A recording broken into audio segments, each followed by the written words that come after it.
Israel और Lebanon के आतंकी संगठन हिजबुल्लाह के बीच पिछले कई समय से जंग जारी है। इजरायल ने तो लेबनान में घुसकर हिजबुल्लाह चीफ नसरुल्लाह को मौत की नींद सुला दिया है।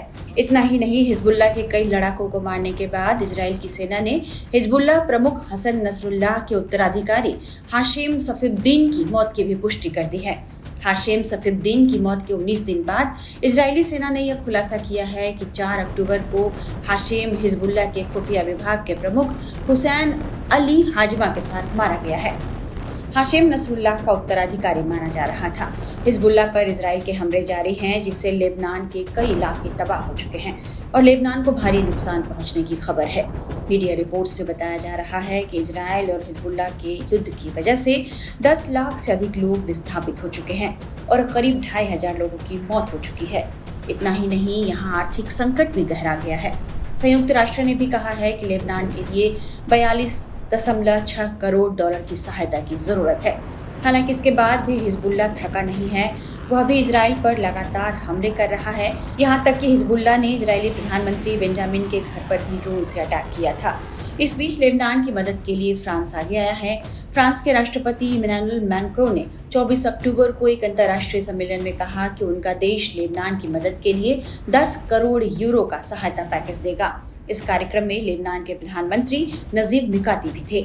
मैक्रों ने कहा कि लेबनान के लोगों के लिए तत्काल व्यापक सहायता की जरूरत है, जिससे युद्ध से विस्थापित हुए हजारों लोग और उन्हें शरण दे रहे समुदाय की मदद की जा सके। मैक्रों ने लेबनान में सैन्य अभियान जारी रखने के लिए इजरायल की निंदा भी की है। फ्रांस ने साफ किया कि वह लेबनान की संप्रभुता को बहाल करने और इसकी संस्थाओं को मजबूत करने में मदद करना चाहता है।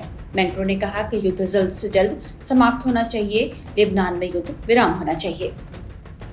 Dans l'immédiat, c'est une aide massive qu'il faut apporter à la population libanaise. तत्कालिक रूप से लेबनानी युद्ध से विस्थापित हुए लाखों लोगों और उनकी मेजबानी करने वाले समुदायों दोनों के लिए बड़े पैमाने पर सहायता की आवश्यकता है। संयुक्त राष्ट्र ने 426 मिलियन यूरो की अपील शुरू की है। इस सम्मेलन में फ्रांस 100 मिलियन यूरो का योगदान देगा। ज़रूरत इस बात की है कि परिवारों को आश्रय दिया जाए, बच्चों को खाना खिलाया जाए, घायलों की देखभाल की जाए और विद्यार्थियों के लिए स्कूली शिक्षा प्रदान की जाए।